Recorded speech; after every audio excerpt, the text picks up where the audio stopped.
Good morning, everybody. How are you? It's me, Jimmy Smith, host of The Big Show. And of course, alongside of me, a good friend of mine, Dwayne Ward from Pissed Off Parent. I hope you guys are having a great week. We have a pretty good show put together for you guys today.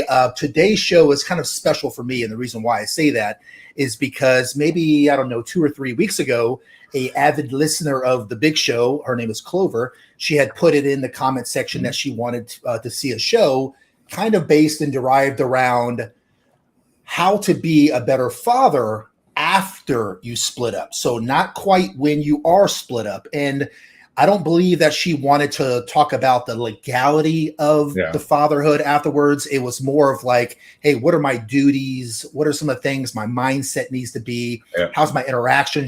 How should that look like? So what Dwayne and I did is, over the course of a few weeks, we kind of put together some notes and kind of started talking about maybe doing this show. And finally, it's come to fruition. So today, Dwayne, we're going to talk about how to be a better father after you split up.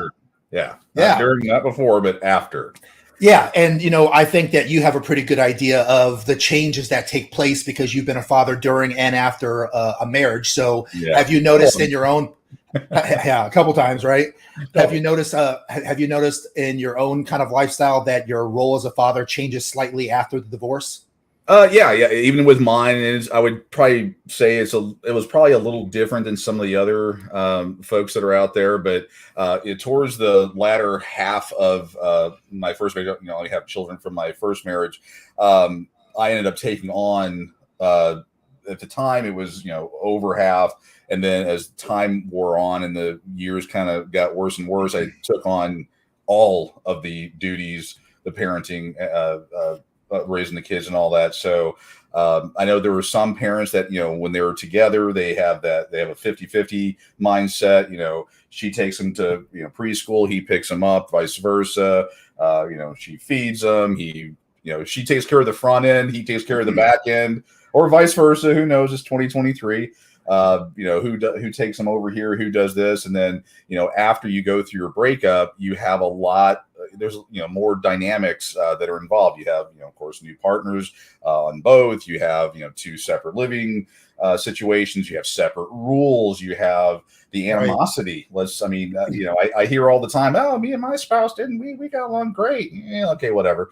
But and then, more power to you, but more times than not, there's some animosity between the couples. So, if I was a McDonald's guy, my ex-wife is going to be a Burger King gal, and we're going to, if I say, the kids are in bed by 8:00 at night, she's going to say, nope, they're going to stay up all night, or vice versa, whatever. I'm going to use gender. I'm going to use genders here, but it can go either way with how that works. But yeah, there's a lot of things to navigate after the split up. And as a father, you'll end up taking, instead of having them,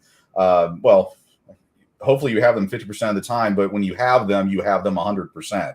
You can't really, you shouldn't be farming it out to other people. You're going to be the one changing the diapers all the time, waking up at 2 a.m, formula. They forgot their lunch money, or the kid gets sick at school, things that you may have relied on the other parent to do while you're together. Well, now you have to. You could offload, hey, or ask the question, hey, how's Johnny's schoolwork? Now you have to show up to parent-teacher conferences. You have to, know what's going on, do their homework, make sure it gets turned in with, clothes left at the other parent's house, or homework or whatever. There's just a lot more to navigate. It's a minefield. Yeah, I bet it is. And I was just thinking while you were talking, I know enough about you to know that, in your household, you are the leader of your house and also the disciplinarian. Yeah. Whenever you had gotten into divorce and you live in separate households and you share the children's custody, how does that dynamic work? You have conversations about who the disciplinarian is again. If you before said, hey, it was 8:30 when the kids go to bed, now that your ex doesn't have to adhere to the standards or boundaries that you set for your family, how does that work? And how do you keep it civil? That's a $64 question, because using mine as the exact example, I was one of the fortunate few that got 50-50 equal shared custody. I think, hands down, they're younger, especially the 2-2-3 wrap plan, to where at least every 2 to 3 days you get to be with your children for a few days. I mean, there still had its own issues, but having that worked out. But unfortunately, we had the animosity piece of it. So I was a disciplinarian, and I am a disciplinarian. There's actually one other piece of that, is that when you, this could be like a 10-hour podcast, when you when you marry someone else or bring someone else into your house and they have children, how do you co-parent when you've got separate family rules at your house, at the other parent's house, and then you have another set of kids, and then they all get together, and then you've got this mashup of rules, values, and all that stuff. That's probably a whole other podcast on its own. But with me, I dealt with a lot of animosity, a lot of just the feminists. I don't have to listen to you because I'm no longer married to you. So no matter what it is, I'm going to do it my way. And what that resulted in is, and I have a documented history of this for years before I got full custody of my children. They would miss school because they would be up all night doing whatever, and then they couldn't obviously get ready for school the next day. And then those things happen. So then they'd be dead tired. I would get the calls from the school, because it didn't take my school long enough, because I've always been very actively involved, in the kids, the school, and all that. So they all knew me, and so they would be like, "All right, Mr. Ward, your son fell asleep in class again today." And I'm like, and after the 10th, and I did it a little bit because I didn't want people to think that it was me doing it. So I mean, it could sound bad. I'm like, well, that wasn't my time with the child. That was he was with the other parent. And I know I got to say earlier on, I did it because I'm like, I don't want to be associated with that, bad behavior. And there was an amount of, I wanted the world to see what kind of a person she was. Right. And then it got into, I grew as a person, and it became more of that's just the way it is. Unfortunately, the law doesn't allow me to do what I want to do in this situation. We'd have to deal with it. I tried to instill in, 7, 8, 9, 10-year-old minds that, staying up until 2 a.m. playing, video games or watching cartoons isn't the best way. You're not going to get up, the next morning, because, you're a kid. You get over there and you're like, woo, this is free time. I get to do whatever I want to. And, then of course you can't get up the next day for school. I tell you, there's definitely a common denominator in the relationships that I've had compared to the relationships that I've counseled other people on and just given advice over the years and stuff. And, the dynamics don't change all that much, I've noticed, from when you're in a relationship with her to when you're not. If you're a man out there and you date women, the challenges that come along with having to navigate the emotions, the communication piece or the lack thereof, the differences in mindsets between men and women. And, it can be a headache, dating women sometimes. And sometimes. Disclaimer. Trying to keep this podcast PG, and it's challenging. It's challenging, and I think that communication's probably the number one most important thing that you can focus on when you're in a relationship. But today we're going to talk a little bit about how do you navigate her? How do you navigate the kids? How do you create peace? How do you create harmony in your broken family after the relationship has dissolved? And the communication piece, as I mentioned, still reigns true. Vital. It's going to be a very important, to Dwayne's point, vital to how that nucleus still remains. Now, it's just, and it's also harder this time because there's other players involved now. There are the people that she's going to date. There are the people that you're going to date, and they come with their own set of boundaries and their own set of rules and their own set of how they would want to parent. And they're going to want to instill those values, morals, rules onto your children. Right. So you're going to have to navigate that kind of thing too. In addition to that, most men and women in relationships will take on, typical gender roles. For instance, let's say that she does the lion's share of the cooking and you do the lion's share of the repairs. That'll be an example of what I mean when I say gender roles. Well, when you guys split, there's a lot of things that you're going to have to do as a man That's going to look a little bit different now that you guys are not together, but you still interact with the kids. And one of the first things you're going to have to do as a man is you're going to have to morph into a multitasker. You're going to have to take on the chores previously done by your ex.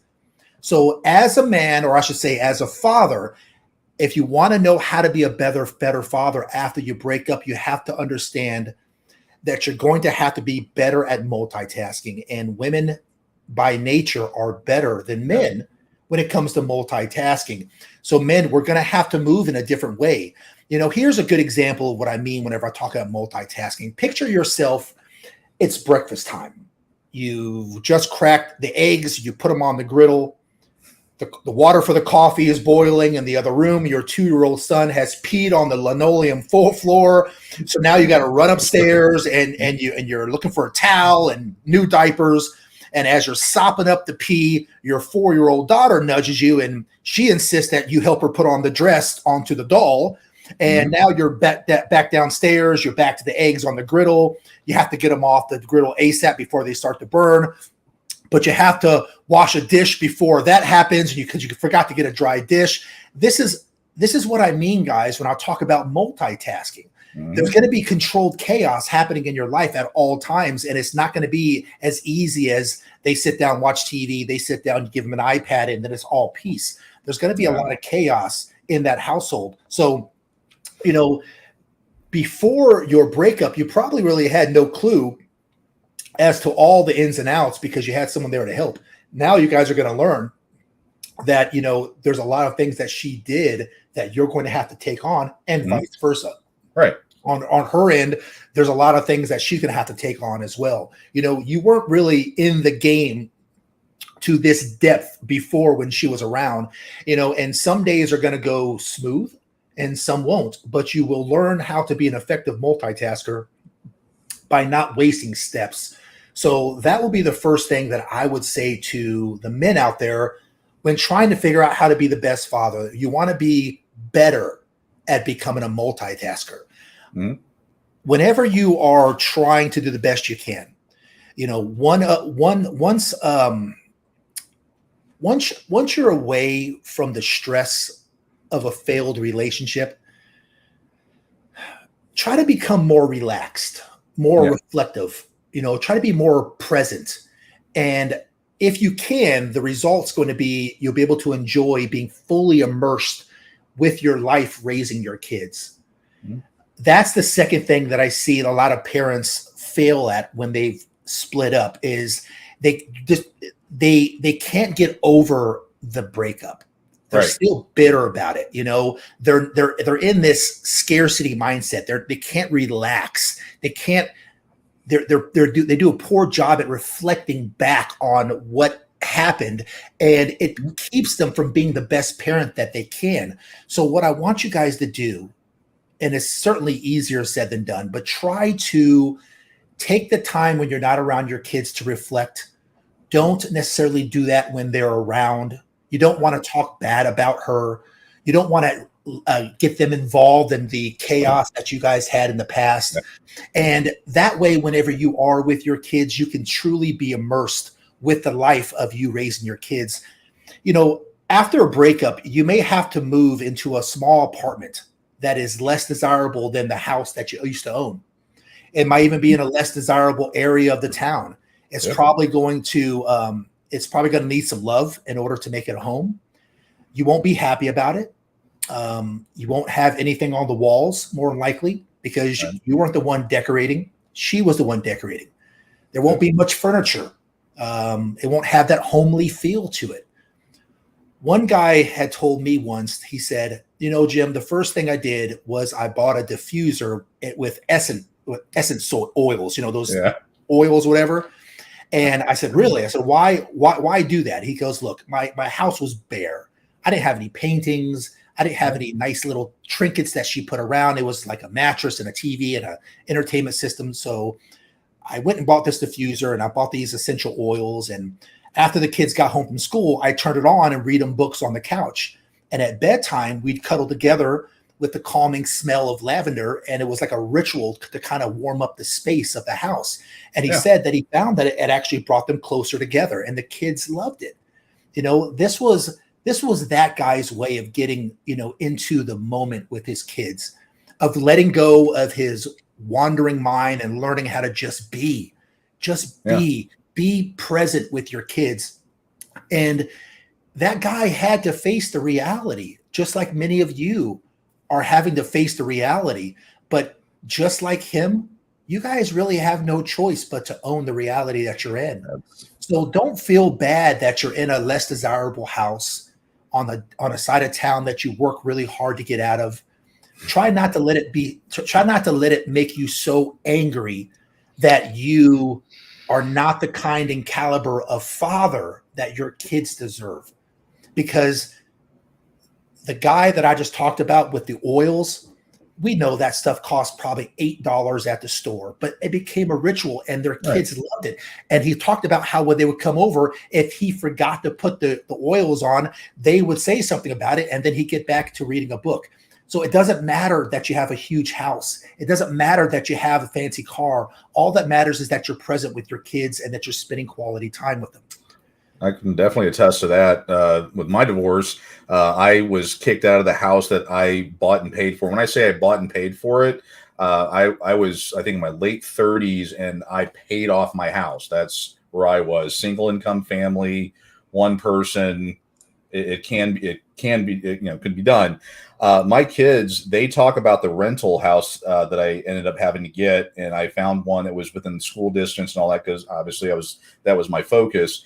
And I found one. They said that was like their favorite house ever to be in, because that was where they got to see their dad come back from what he was put through, and he finally they got to see the healing and how I handle stuff. Now, what they didn't know behind the scenes is I would get up at 2 a.m, work a job until about 5:30. I also worked that job from home, and then at 5:36 in the morning, when I would clock out from the online job, I would then wake them up and then get them ready for school, go to school, and then go to my real job during the day, and then rinse and repeat. And then when I got home, they would be get dinner ready for them, throw a load in the laundry, multitask, do all those different things, and that's. The focus was on the kids. I mean, was I perfect? Did I, I'll never say a cross word about my ex-wife. No, I'm human. As looking back, shouldn't have done it. But you deal with your own trauma.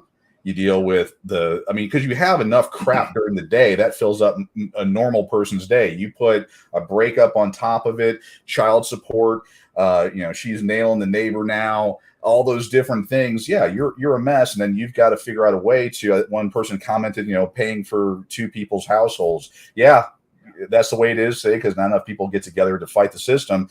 But yeah, you just got to say, what? It is what it is. Get up at 2 a.m, work, kids, school, work, and you got to be a dad. I mean, to me, that's what a father is. My father, and the way I do things, and I've always done it, is we are the rock. When the world's going to crap in a handbasket, we're the ones who get stuff done, and that's what we do. Yeah, it's true, and I tell you, if given the choice, there's a lot of guys out there that probably wouldn't want to choose that responsibility, because the responsibility doesn't feel good. I mean, Coat, had mentioned earlier, how the heck can this guy relax when he's paying for 2 households? Coat, I get it, man. I get it. And you have every right to be upset. Jeffrey said something else too. Let me see what Jeffrey says. He says his ex chose to move into an expensive apartment or townhome and is really trying to seek alimony, even though she makes more money than him. Guys, look, the 4 of us could do a podcast on how women drag guys through the court system, and it'd be go to my website. Yeah, go to his website. Here's my story. Yeah, been there, done that. And I've told my personal story on an earlier podcast. Yeah. I grew up from very, very humble beginnings. I remember when I first moved to Florida when I was maybe 11 or 12. It was my mom, my brother, my little brother, who's now passed. But when he was alive, it was me, my mom, and my brother. And we didn't have any electricity. We lived in a 2-bedroom duplex in the bad side of town, and we didn't have any water or furniture. So when it got dark outside, it was pitch black, and we had one pillow, and every third day you would get the pillow, and my mother and myself and Chris, we would sleep on the bedroom floor. It was carpeted, but we didn't have a bed or mattress. So we'd sleep on the floor next to each other. And every third day you would get the pillow, and the other days you would roll up a towel. I remember, the stench of how bad a toilet smells when what's left in there was left in there for 3 days because you don't have any water to flush the toilet. And when Wendy, I think her name was Wendy, when she would go to work, we would steal water from the side of her house on the spigot. And I'll never forget, it takes 3 trips to fill up the toilet to flush it one time. And that was a luxury. I say that because I came so far from where I grew up, and I built this, I don't want to call it an empire, but a impressive little, a little nugget for myself. And I was married, and when I divorced, she took half of everything that I owned, and she didn't even give me any kids out of it. So we all have stories that we could certainly be better. And, guys, you would be justified by doing it. But today's episode, Jeff, this episode here is, despite the fact that those are true and factual, despite the fact that we all have to, Dwayne included, we had to go through the fire, and some of us are still going through the fire. Mm-hmm. Let's just remember that we've got little ones that it ain't their fault, right? It ain't their fault. And we've got to shelter them as much as we can from the BS between me and my ex and you guys as exes. And how do we do that whenever we are bitter, whenever we are distanced, whenever we are scorned? Listen, these are all fair points, but you owe it to your kids, guys, to give them the best quality of life you can. And we both know that if she's talking bad about you or you're talking bad about her, it's not going to do much good, right? So I just want to kind of share that. I'm sure you guys already know. And I'm not accusing you guys of talking bad about your ex, but I can definitely tell that, you guys are a little bit upset about it, and you have every right to be. By the way, in case you guys don't know, good friend of the show, Clover, my friend, this show is for you. Yeah. I don't know if you caught it in the beginning, but the show is because of you, your request. I actually reached out to you on Facebook, Clover. We're not friends on Facebook, but so it probably went in your spam. But I tried to let you know that I was going to do the show for you this week. But so I hope you enjoy it. So let's keep going. So another thing that you guys are going to have to do whenever you are trying to be the best father you can, and you're trying to navigate raising the best quality of kids you can after your breakup, is you're going to have to develop your own parenting style. Yep. Some of you guys, may have already known that you could be Mr. Mom kind of dad, but it wouldn't ever happen if mom lived under the same roof. So now that you're not under the old paradigm of your relationship and your old mindset, you're going to have to develop your own kind of parenting style. A divorced father told me one time, he goes, I didn't know what I didn't know. So he said, I developed my own parenting style as a result of stepping up to the plate. I had an expectation for myself to be a good dad, and the single most valuable investment I made in myself during that transitional period was to hire a life coach. So that's what he did. His coach helped him find his North Star, and it helped him determine the kind of person he wanted to be in the world. And that's how he found himself, and also how he wanted to parent. So, finding your own parenting style is going to be very, very important. How did it go with you, Dwayne? I mean, were you able to kind of find your own rhythm? Yeah, there were different things. I mean, I kind of established early on because, again, I was the man of the house. And, as far as disciplining, grounding, spanking, my style, bedtimes, some of it was like I did. I tried to stay as traditional as possible, but as time went on and more things got dumped on me. And, when I say that, I mean, I get a phone call from the school telling me that, my son's sick, and they tried the house 3, 4, 5 times and no one picked up. I knew that, my ex-wife, well, at that time wife, had passed out from whatever she was taking at the time. So I knew that, I had to leave my job and go take care of it. And it's your kids. It's what you do. And then, I had to plan, okay, when this happens next time, how do I handle it? When I get a phone call this, or they're late from school, or I know I'm not going to be able to make it in time. Do I have a friend that I can have pick up? I had to sit down and develop that plan, and it was a blank sheet of paper, because I went from thinking I had an equal partner to not having a partner at all, and then actually having a counter partner, or counter parent, or not a partner, counter parent, that would, no matter what I did, they would, if I said don't do this, they would do it. It was kind of it got to that level of crazy, but I had to formulate a plan. And a lot of this boils down to, and there's no way to say it without sounding disrespectful. I'm not talking to anyone in particular, but there is the saying, I'm going to do this, or the saying, I want to be a good father. And there's actually the being the good father. And there's a distinction there. When you say, I'm going to put my children first, you have to mean it, meaning you will do the 2 a.m. job. You will, not date because it gets in the way of your time with your children. You will do this. You will, or you won't do these different things. People talk a lot of smack about how I'm a good parent, I'm a good father, but then you examine and it's not just different parenting styles, but they choose not to. They think raising their children means throwing an iPad in front of them all day. That's not parenting. Right. Yeah, absolutely. That type of behavior. Yeah, there's a lot to take into consideration. With 50% of your time allotted to parenting, no longer take things for granted. You've got to develop a single-minded focus with your kids whenever you're now outside that marriage. I see a lot of fathers outsourcing their parenting, just like Dwayne said. They continue their golf league. They go out on the weekends. I asked one father, what he changed about his lifestyle. And he told me, he said, I give up stuff I give up stuff during my parenting time. I didn't outsource the parenting to the grandparents or childcare. Every moment counts. Mm-hmm. I sought to build a strong relationship with my kids, so I put time on the court. I planned activities and day-long adventures and vice versa during stretches. Without kids, he goes, I focused on getting work done, enjoying my free time as a single man, and slowly got prepared for the next stretch with my kids. I learned how to make plans around the schedule. Yeah. So you can still enjoy the things you want to do, like golf and things like that.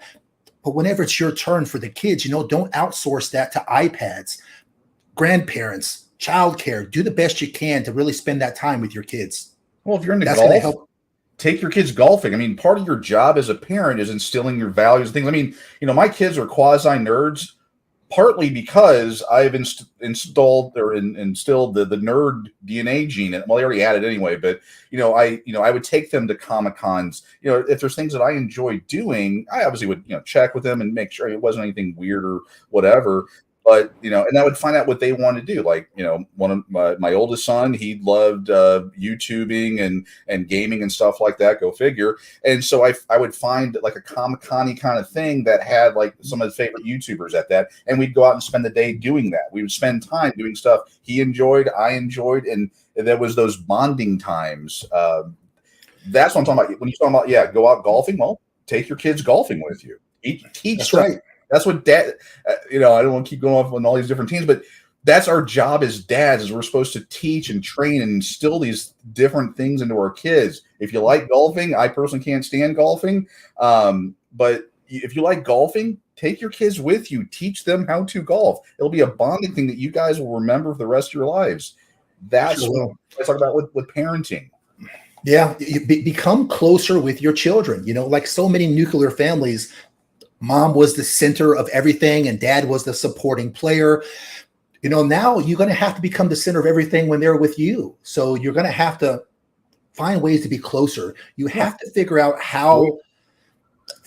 your way of, tucking the kids in for bed and reading them bedtime stories. Yeah. Your antics in the morning as you're getting ready for the day.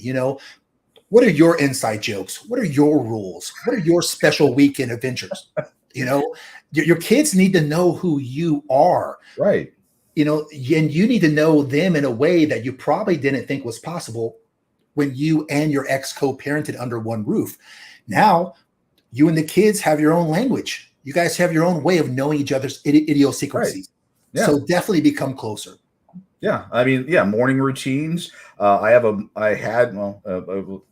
my youngest is the only one that still lives at home, but morning routine. Every morning, I would wake them up like my dad woke me up. He would recite a very inappropriate he was in the Navy, a naval wake up greeting every morning, and it rhymed. So my dad taught me how to rhyme back in the day, and so I passed that on. And then on top of that, I told him, where I got that, and of course now it's a generational thing, but yeah, have that routine. I knew, like, most people find the Bible boring as can be. I'm not one of those people. I enjoyed reading it. My kids, they were one of the 90+% of people that fall asleep within 5 minutes. Well, guess what became our nighttime ritual for years? I'd read them from the Bible and they would be asleep within 5 minutes. They remember that. Yeah. They all had begatting at the beginning. When all these people begatting, that would just knock them out. But also it opened up conversations, and we were able to talk about all kinds of things. And I'm not saying I was the perfect parent. I mean, but those were values and things that were important to me. So I would teach them stuff. Clover made a comment when you were taking them to school, develop conversations that instill values. Yes. Oh God, morning. I got so many pictures and stuff like that. Our morning routine. We would play. My youngest Daniel, he loved the Gorillaz song. Not Clinton. Clint Eastwood, and we would play that in the morning on the way into school every morning. And he would always have his dad-made Egg McMuffin on his way in. I mean, that was our thing, and that's developing that stuff. Because when you're long gone, that's the stuff they're going to remember about you. But it's all about, putting your kids, not just saying putting your kids first, but putting your kids first and all these things. I always tell people, how much crap will you eat for your kids? And they'll, give me whatever answer. And I'm like, well, then do it. I would eat a mile of crap for my kids.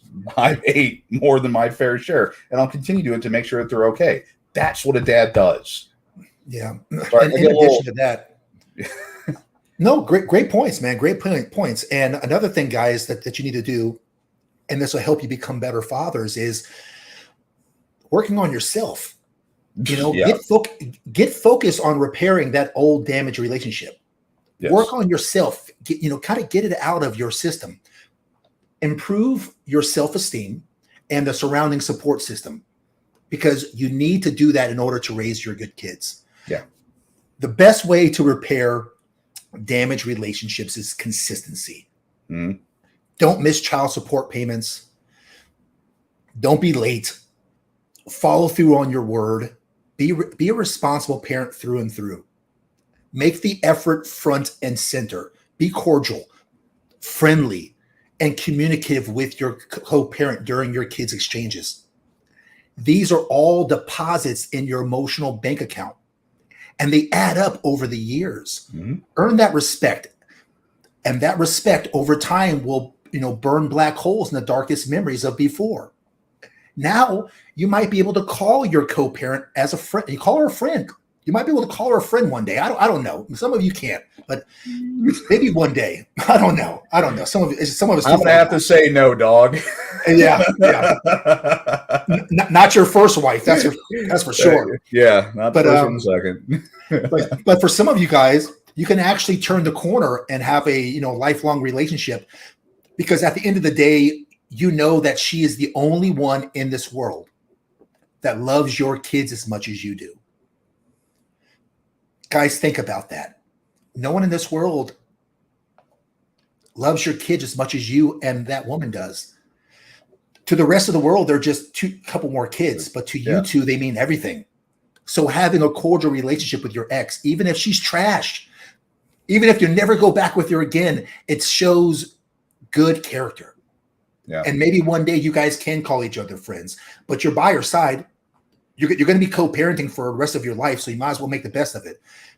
And you want her on your side, by the way, but it has to be earned. Yeah. Being attentive to your kids, teaching God's truth, having your heart set on a spiritual path, earnestly leading your kids, being responsible to the needs of your children, loving and protecting your woman. And I don't mean the mother of the kids, the new woman you have. Love and respect her. They are watching you. Yes, they are. They're watching you. Provide for your family. Be a disciplinarian. Be all those guys, okay? That doesn't have to change because your relationship is no longer. When you think about being a father, there are the things that we know, and there are what the media tells us a father is. So let's talk about that real fast, because this kind of grinds my gears. This grinds my gears a little bit, okay? The definition of what it means to be a father and even the expectations of fatherhood, it's changed considerably over the last 10 years. Unfortunately, a lot of these changes and expectations, they have not been for the better. The primary force pushing and defining fatherhood is the media now. And according to the media, dads are not important to the family. According to the media, dads are dumb. They're doofuses. Yep. Dads are weak. They're unintelligent. They are emotionally unavailable. Not only to mention emotionally uninvolved. Oh yeah. The media makes dads out to be passive, and like I mentioned before, just not involved in any of the aspects of raising the kids. I want to encourage all of you guys to ignore these poor media portrayals, because as a dad, you are important to the family. You're a role model. You're a gift giver.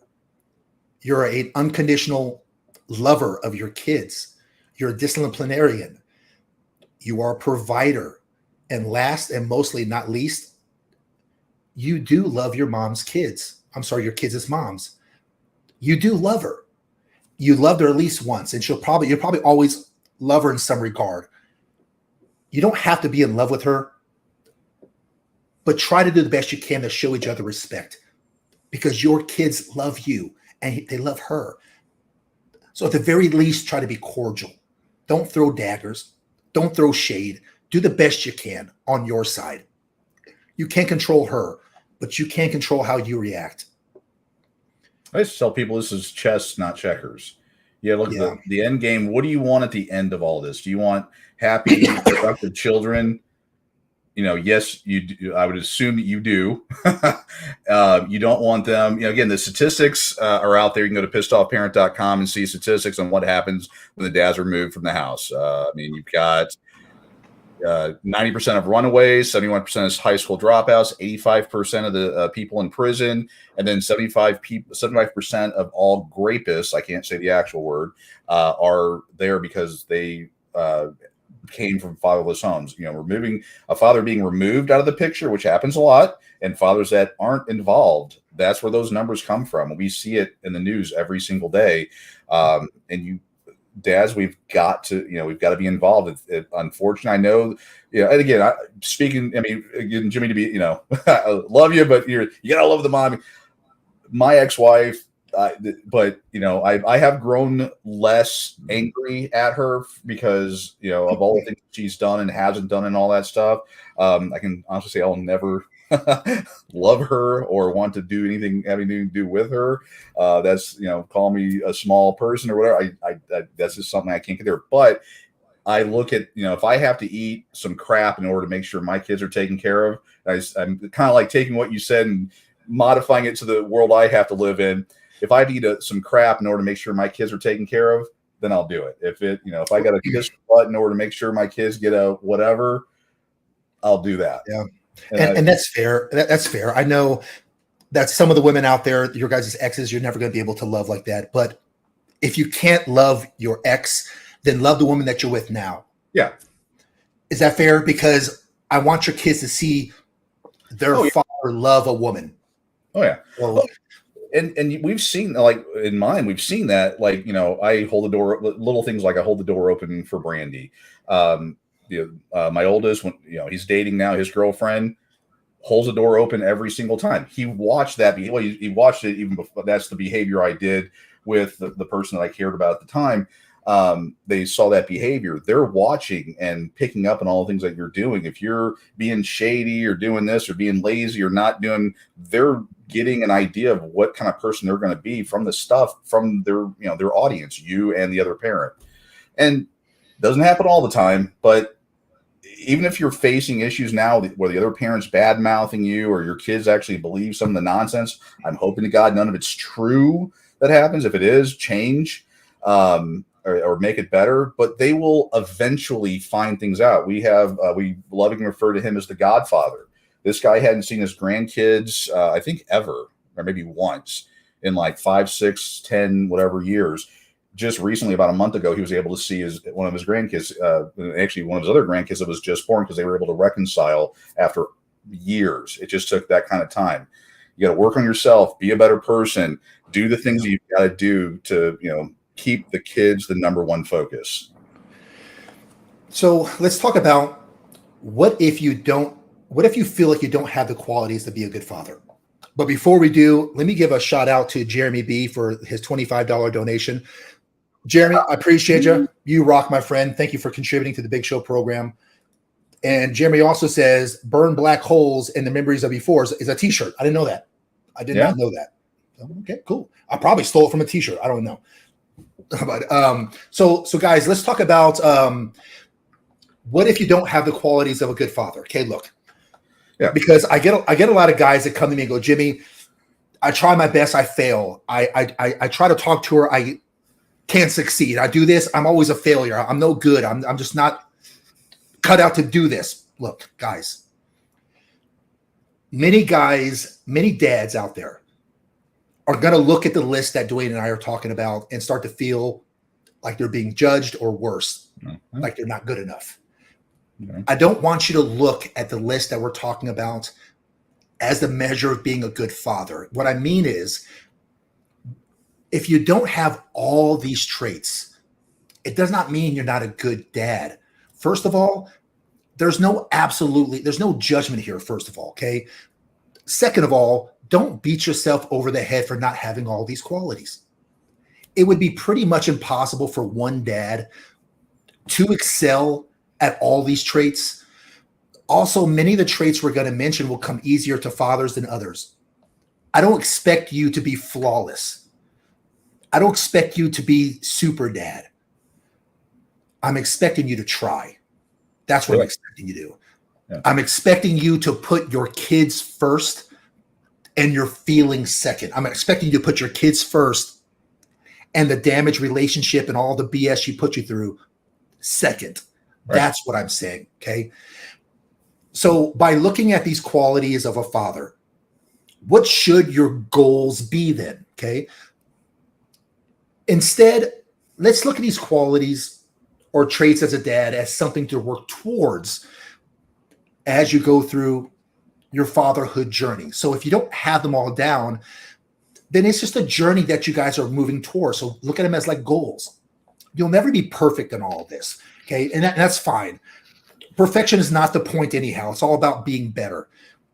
You see, just because you're not going to be perfect, it doesn't mean that you shouldn't strive for excellence. I can accept not winning, but I cannot accept not trying. Right. So I want you guys to try. So let's go over a couple things I jotted down that help make it be a good dad. Number one, a good dad loves and protects his kids. This is first and foremost on the list because it's most important. If you're divorced or a single dad, this is going to look a little different for you. So many times you want to put your kids first and foremost, and that's not always the best approach when you're married. Okay. So if you're still married, you have kids and you're listening to this, in my opinion, you need to be putting the relationship of your marriage first before your kids. Right. If you're divorced, you need to be putting your kids first before the relationships of another woman. Right. The mother of your kids takes precedence if you're still together. Okay. Because your focus, when it's on the mom, their mom, and nurturing that relationship, the kids see that and it helps instill those values. Right. Let me clarify something though. I'm not saying don't take care of your kids. I'm not saying don't love them. Right. What I'm saying is the best way to love your kids and to take care of your kids is to make sure your marriage is nurtured and taken care of if you're still in that marriage.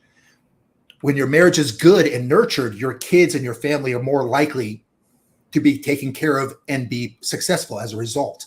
That's what I'm saying. Right. No matter how well you love your kids, it doesn't matter if you're not taking care of your marriage. With divorce being as high as it is, some estimates say anywhere between a quarter to a third of all marriages end in divorce, more than a half, whatever. We all know by now the havoc a divorce can have on a family, and especially the kids. So if you are in the unique ability to still be in a marriage, nurture that marriage first. If you're not, the kids come first. Right. Number two, a good dad provides for his family. If you ask most of the guys what they felt their primary role was as a father, more than likely they're going to say it's to provide, okay? It's kind of stereotypical, to be honest, as a father, as a man. While I should add that being a provider is not the only role of the dad, though. So yes, it's important, but we're not put on this earth to only provide. We have more important responsibilities. A important role, nonetheless, is providing, but we all still should use other things to define what makes a good dad. A good dad needs to help contribute to the household and make sure his family, of course, has necessities, though: food, shelter, water. Right. A good dad should be able to hold down a job.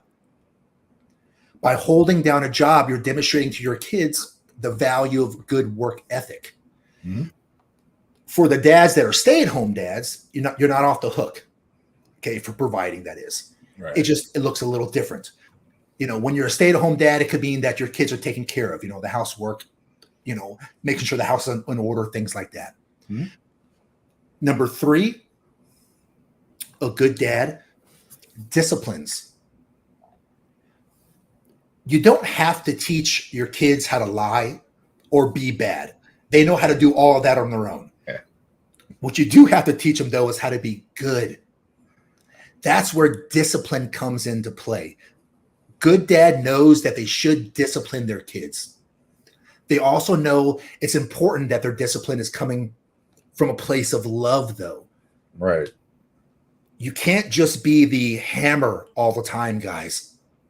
If you look inside your toolbox, not your literal toolbox, your metaphorical one, and the only tool you have in there is the hammer, everything starts to look like a nail. You have to have warmth and love in there as well. Right. Discipline and being a jerk are not synonymous. Your kids should know that you love them, but you still have to have expectations of what the rules are. So make sure that you have a hammer and a feather, not just a hammer.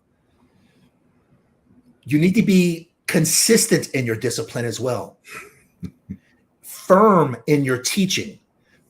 And most importantly, love in your actions. Remember those three things. Consistent in your discipline, firm in your teaching, and love in your actions. Number four, a good dad is not focused on raising kids, but focused on raising good adults. Right. Let me say it again. Good dad is not focused on raising good kids, but good adults. Your kid or kids are going to spend more time as an adult than they will as a kid. Right. As a dad, your focus should not be on raising good kids, but instead raising good adults who are productive members of society. This comes from different forms, okay? One of the ways is by letting kids be kids, though, which is not, honestly, it's not often mentioned enough. Let them enjoy the innocence of their youth before they become an adult. Right. This is the challenge with parenting and raising kids sometimes, because the end game is to have a well-adjusted kid, or I should say adult. But at the same time, you have to find a balance between letting them to be a kid. If you don't, you end up with a 51-year-old guy that collects Transformers and Voltrons. And no one wants that. No one wants that. Trust me. Then you become a co-host on a pod show, and everyone's looking at what Transformer you had in the background and not even listening to what The host is even saying. Gosh. Exactly. So by also knowing, when they do have to start bearing the weight of the world, you've trained them up well enough to handle bearing that weight. Mm-hmm. Another way of disciplining is instilling morals and strong work ethics in your kids. So that's what I mean when I say focus on raising good adults. The fifth one is going to hurt a little bit for some of you. The fifth one is a father leads by example. Yeah. As a father, go ahead. Yeah. If you're telling your kids don't lie, cheat, steal, blah, blah, blah, blah, and you're doing it, there's a word in the dictionary. It's called hypocrite. Don't be one. Yeah. I don't know how else to put that. Yeah. I mean, I'm a plain talker. Your kids are going to model your behavior. If you're stealing, cheating, lying, playing scams, doing whatever, lazy, the full thing, they're watching and they're going, that's permissible. And imagine someone that lies, cheats, steals, whatever, trying to judge you or tell you something. You're going to be like, dude, you do it every Tuesday. And actually, I just got a book for some light reading, the Handbook of Attachments, a little light reading there for me. And it talks about all the fun stuff that happens with attachment theory and a lot of this type of stuff when you don't do it right. Got a nice little coloring book here full of this stuff. And they model your behavior. You need to pull your thumb out of your butt and be an honorable person. And as a father, you are called to be a leader. Yes. You're called to be a leader in the home. Yes. And nothing will diminish your leadership quicker than not leading by example. Your kids are watching you, even when it doesn't seem like they are. Let me tell you guys, they're watching you. Are you talking about the importance of being polite, respectful, but disrepresenting or disrespecting your waiter when you're at the restaurant? You're disrespecting people or yelling at people when you're in traffic. You can't talk about being polite and respectful and turn it right around and yell at the people that cut you off in traffic. Right. Your kids are going to notice. Are you teaching them the value of being honest, but have they seen you lie? Don't be a hypocrite. Lead by example. Your kids, honestly, guys, they're a lot better. They're a lot better at detecting BS than you think. They're smarter. When a little kid tells you you're fat and ugly, that hit hard. Hold on. Yeah, a little kid tells you that you're fat and ugly, you fat and ugly. They're honest. There are three things in life that tell the truth: kids, drunk people, and yoga pants. Those are the three things that tell the truth. So even when your kids can't conceptually see what's going on instinctively, they can still feel something just ain't right. Think about your childhood and what you noticed when you were a kid. Oh yeah. You see what I mean? Yeah. So lead by example. Number 6, dads are servant leaders. The ability to serve is an important trait. Leading is not about telling someone what to do. It's also about serving them as well. Right. The same concept applies to fatherhood. 3 important qualities of being a servant leader are humility, hard work, and selflessness. Humility is the excellent characteristic of a dad who is a servant leader. He's not necessarily after the attention and is okay with others getting the praise. Don't be the father that everyone has to know you're the reason why that was done and you're the reason why this happened. Yeah. It's okay if you let someone else take the praise. Hard work and the pursuit of excellence is not just in your family, but also in yourself as well. Let them see your hard work. And selflessness is easy. It's always thinking about the family. No matter how tired the father is, he always seems to have the energy to play with his kids. Play with your kids, even if you're tired. Right. There's other characteristics of a father who's a servant leader. I'll dive into that a little bit later. But until then, remember, dads have to be servant leaders, which means that you're leading with a servant's heart. Number 7, fathers are supportive to their kids. A dad should strive to support his kids even when it's hard. This is important when your kids are young and they get older. When your kids are young, you're building foundations they're going to need to get down the road.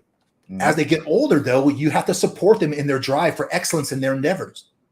I should clarify, though, supporting your kids doesn't always mean that you agree with them on everything that they're doing. Yeah. It also doesn't mean that you shouldn't try to change some of those behaviors. What supporting your kids does mean is sometimes it's just about loving them where they're at. Right. That's a tough one, guys, because you have to figure out when to step in and when to just let it be and just love them. Yeah. As a bio dad, bonus dad, and all the fun that goes on with that. Yeah. Sometimes, yeah, the servant leader piece and the, loving them where they're at. It's a tough job. I mean, there's not a book for it, not an article.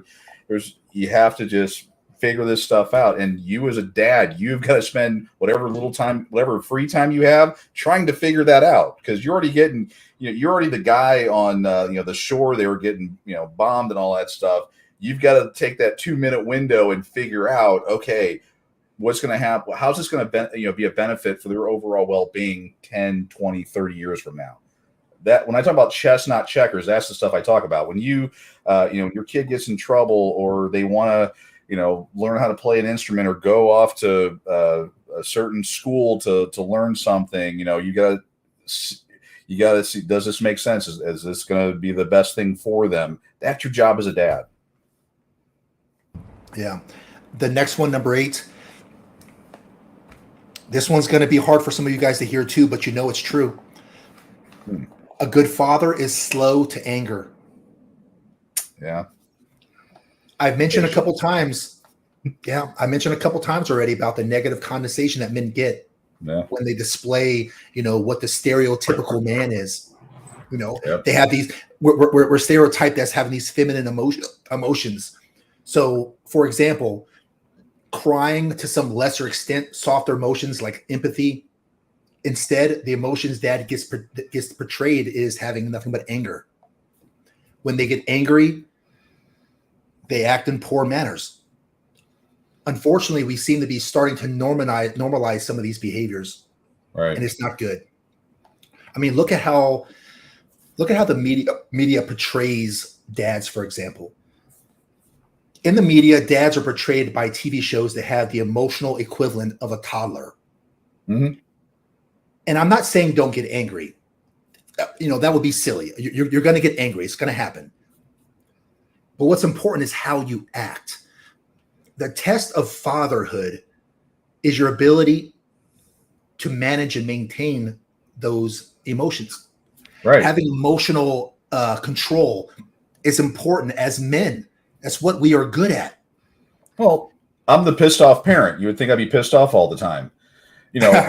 When you're a kid, and I'm going to probably talk to a lot of people here, but like your kid, blows up the diaper. You just get done changing that diaper, and he just goes round 2 in that thing like no one's business. It's squirting out every angle. We don't know what's going on. Do you yell and get mad at the kid for taking a crap in his diaper? Or do you sit back, laugh, and remain calm, go, okay, here we go, and just go, here we go. That's, I think, what you're getting at is, crap's going to come at you all the time from every angle, and it's how you respond to it. Do you get pissed off and start screaming and yelling and breaking things and punching stuff and all that silly kid nonsense? Or do you handle it like a man? You figure out a way to deal with what you're getting hit with. And I'm not saying this tongue in cheek. I mean, I was going through, 10 seconds, because I know some people, had controversy over the last several months on different things and get told, oh, well, this, whatever, 30-second thing. My mom tried to kill me when I was 13 in a mental institution most of my life, got married. Current wife tried to end me a few times. All kinds of stuff. I had everything I've ever owned taken from me, rebuild, lies, you name it, everything you can possibly imagine. And I still have, I'm still able to be in a good mood. It's all in how you respond to it. I mean, at one point I had, my mom killed my grandmother, and at the same time I was getting divorced, and then my son got stabbed all within a very short period of time. I still went to work every day. I still made sure that the breakfast was ready for them. I got stuff done. I'm not sitting here like, waving the flag, like, ooh, look at me. I'm saying that's what men are supposed to do. This is is our job. And I'm not better than anyone. I'm not worse than anyone. This is what you're called to do as a father. I tell you guys, do it. A lot of us have gone through some really horrible stuff. Yeah. I want you to know that you're not alone, though. Listen to the quick snapshot Dwayne just gave you. I didn't even know some of that stuff. That's some pretty, how could you get past some of that stuff? But he still did. So you're not the only one going through it. Right. You have to get good at pushing through the fire, though. Yeah. Get through the hurricane. Don't stop. Don't give up. Never 9, retreat, never surrender. Never retreat, never surrender. That was a great movie. That was a good movie. Jean-Claude Van Damme. Yeah. Props. So another good quality, number 9, the quality of being a good father, is a good father loves his kids. Yeah. Discipline without love breeds resentment. So a good father loves his kids. Your kids should never wonder if you love them. Your kids should never wonder if you love them. Right. Your kids should be able to find peace, comfort, rest, and consistency in your love. Number 10, a father needs to be patient. Some of you guys need to work on that a little bit. The whole saying, patience is a virtue. As a father, your family's going to test your patience on a regular basis. On the daily. Yes. Your ex is going to test your patience. Yeah. The world's going to test your patience. As challenging as it may be, each day you're going to have to pass that test. Every day, guys. Okay? Yeah. Every day. Let's just get it out of the way. Every day you're going to have the test of your patience being tested. Right. You're going to have to pass that test on a daily basis. So it is what it is. Yes. How you react to those circumstances is what's going to define you in the eyes of your kids, though. For example, the thought of teaching your kid immediately comes to mind. How do you handle it when you're teaching your kids a skill? Do you lose your cool? Are you patient with them? You told him 4 times, but he's not getting it. How do you react? Right. Are you showing compassion? Is your teachings even working? Or are you a pompous jerk? Are you patient with the people around you? Yeah. You know the old saying, like when your dad's working on the car, the worst thing you could do is to be the person holding the flashlight, because you know that if the light's not on their father's spot, he's going to flip his shit on you. And it's never in the right spot because he's just mad. It's never in the right spot. Yeah, he's just mad because So what about when you're tutoring them and they're not learning it as fast as you would like? I mean, do you get angry? Do you yell at them, or do you continue to be patient with them? Do you continue to keep encouraging them? Think about that. Number 11, good dads are dependable. A good dad should remain a man of his word. Yes. Don't say you'll be there at his game if you're not going to be there at his game. Don't promise them anything you can't deliver on. Right. Be dependable. Your family should be able to count on you. But most importantly, when you say you're going to do something, do it. Do it.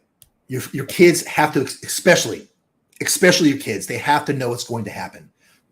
If you tell your kids you're going to be there for a damn soccer game, be there. Yeah. If you get into the habit of breaking your word to your family, they will soon learn. They'll soon learn that we can't depend on dad. And you don't want your kids to think that they can't depend on dad. You don't want that. No. Number 12, kids need a dad that is compassionate. I don't think compassion gets brought up enough when it comes to dads, to be honest. Yeah. Compassion is sympathy or pity for someone during their suffering.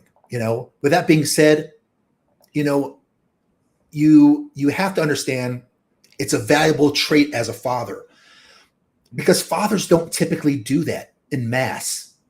Your father's more of the rub some dirt on it, get back in the game kind of an attitude. Right.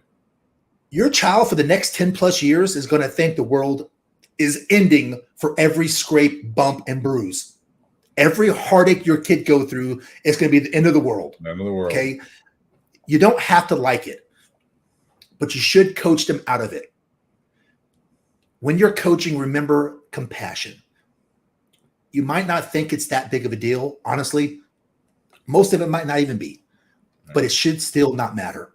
You were a kid once. You remember how it felt when you just wanted your father to listen to you and he dismissed you. Be better. Okay. To them, compassion is important. So try to meet them where they're at and coach them out of it. Number 13, a playful dad is important. Yeah. Playful. Kids love having fun, and they're good at having fun, sometimes at the expense of the furniture or the wall, but they love having fun. Yeah, but kids learn a lot through playing, even when it's not about learning. Join along with them. Dads need to be able to play with their kids and enjoy life with them. Yeah. So get in there and play Barbies if you have to. Get in there and play the G.I. Joe if you have to. All right. Pretend you're sipping fake hot tea with your daughter. Well, there's been a lot of studies done all on pissedoffparent.com, but a lot of studies done, and links are there that talk about the importance of playing with your children and how that is just instrumental in their overall health, their mental well-being, and how they grow and how they interact. And just because you're going to not be able to walk right the rest of your life after getting kneed in the back a billion times from your kid, it's going to benefit your kids because they're going to understand. It's so vitally important to your kids to have that playtime at dad, and that's boys and girls. I mean, it teaches boys and girls some of the same qualities and teaches them different qualities. And it's just so important, to have that playtime with your dad, because for the early years, you are the number one thing in their world, in their world. You're Superman. And then over time, that's going to change. Trust me, it's going to change a lot, and it's going to swing back, hopefully, if you've done a good job in the beginning stages. But when they see that, when you play with them, you get down on their level and you play and you show an interest that there's not enough money in the world that you could give that would replace that. Those are just memories for both of you bond. I can sit here and drone on. The studies, all the stuff's out there, and it should be common sense. That is just so vitally important for both the kids and the parent and the dad. I mean, it just is. Two more final things on how to be a better father after a breakup is number 14. A good dad is present and involved. Yes. The expectation for dads to be present in the family, it hasn't been there over the last 10 years, and we have to make the expectation better.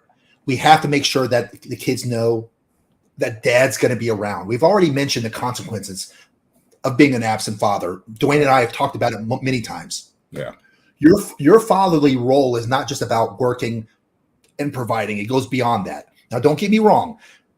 It's one of the roles, and it's an important one, but it's not the only role. Right.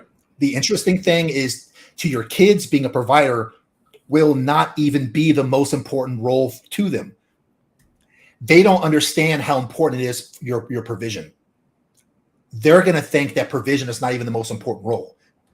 We know that it is, but they're going to see things like personal time, having fun, playing with them as a more important role. Right.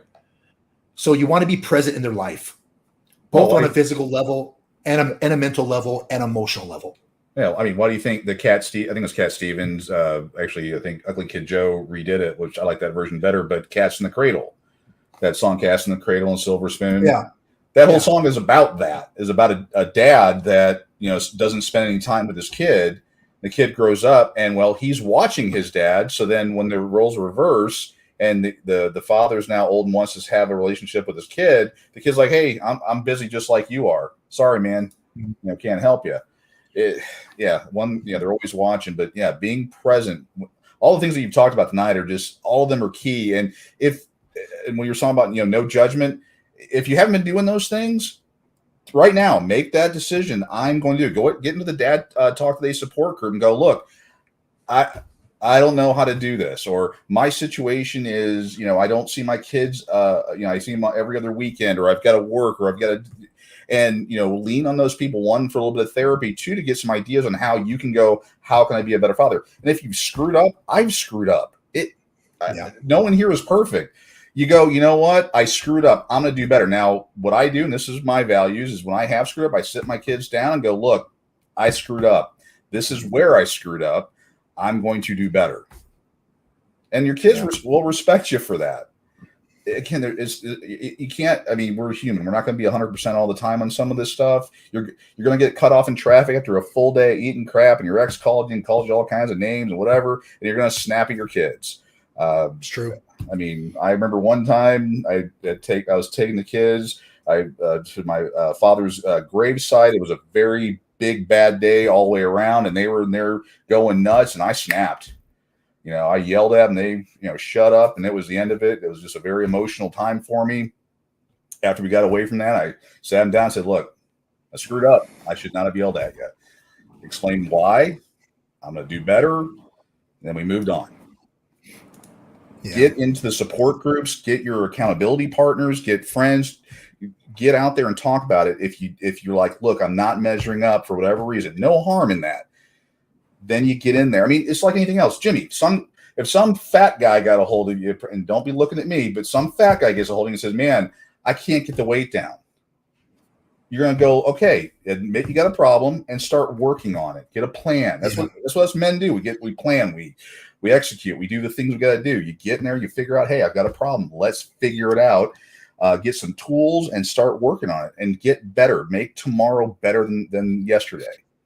So what I see a lot to the point you just made, a guy needs to lose 100 pounds, and the hill seems so big, so vast, that he just says, there's just no way that I can do that. You're not expected to lose 100 pounds in 3 months. Right. What you are expected to do is every day you work towards it. Right. How do you eat an elephant? One bite at a time. Eventually it'll be gone. So guys, if you are listening to these tips and you're saying to yourself, Jimmy, I can't measure up. You can because you have to measure up. Right. Because the most important thing that you've ever created is depending on you. So you can and you will. You can and you will. You don't have to do it tomorrow, though. Just make every day a little bit better. Take a step forward. Join groups. Get a tight-knit group of other like-minded men that are going through the same thing. Don't do it alone. There's no excuse anymore for not having a support team. It's free. Join Dad Talk Today. Get a part of these forums. Listen to the Big Show podcast. Leave your comments and notes, and let's all do it together. You're not alone, guys. The final tip that I have for you, Dwayne, is number 15. Be a good father. I'm sorry. A good father. Let me think. What was it? A good father is proactive. That's the 15th one. A good father is proactive instead of reactive, is what I mean. Now, right. If you're not sure what the difference is, let me help you understand.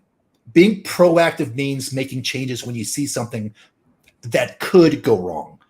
Being reactive is making those changes only after something did go wrong. Right. As a good father, you have to be proactive. Yes. Get out in front of the problem. Okay. For a dad, this could honestly vary from time to time. It could be your parenting style. Maybe it's your relationship with your kids. Maybe it's your new wife. Maybe it's the ex. Either way, you want to solve problems before they become problems. Your kids watching you be a problem solver is one of the best things you can do, because they learn that from you and they trust you and they know that you are always watching and they know that you have their back. So those are some of the things that we can do as fathers after a divorce to help you be the best father you can. In closing, let me say something. Many of you feel Many of you guys out there feel broken. And it's because you are. Your heart, your spirit, your family, sometimes your will to live, it's all broken. Yep. Sometimes it takes all that you have inside to put on that fake smile and keep pushing through another day. Many of you are honestly doing the very best that you can. You are. Life, it can be really complicated sometimes. But us men, we still remain pretty simple.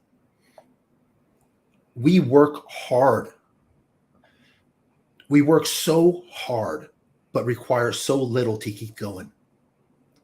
All it takes sometimes for us is just a soothing voice from a woman to remind us that what we do, all the things that we do, it's still worth doing. But some of you guys out there, some of you guys don't ever get to hear some of the words, the soothing words, inspiring words. Some of you guys rarely ever hear it. And some of you guys have never heard it. If there's any women listening to this podcast today, one of the best qualities that you have is inspiration. Mm-hmm. The guys that are listening to this right now feel broken because they are. They're perfectly imperfect. And as a woman, it saddens me to know that myself included, and the guys listening, and Dwayne next to me, never get an opportunity to hear these things from our woman. I believe in you. You make me feel safe. You're so amazing.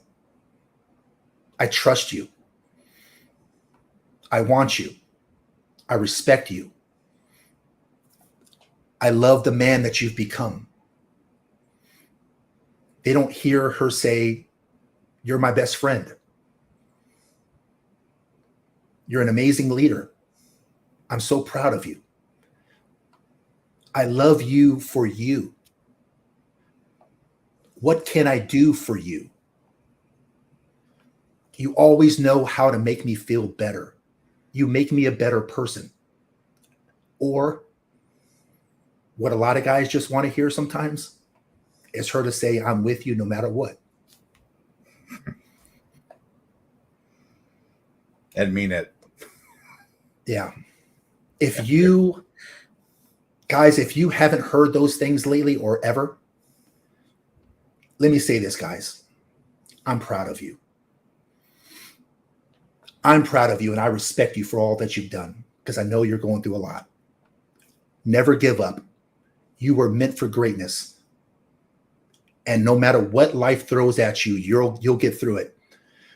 And it's going to make you a better man and a better father. I appreciate all that you've done. Keep pushing because you are valuable and you mean something. You are one of the most important things in your kids' life. Give them your best, but first give yourself the best.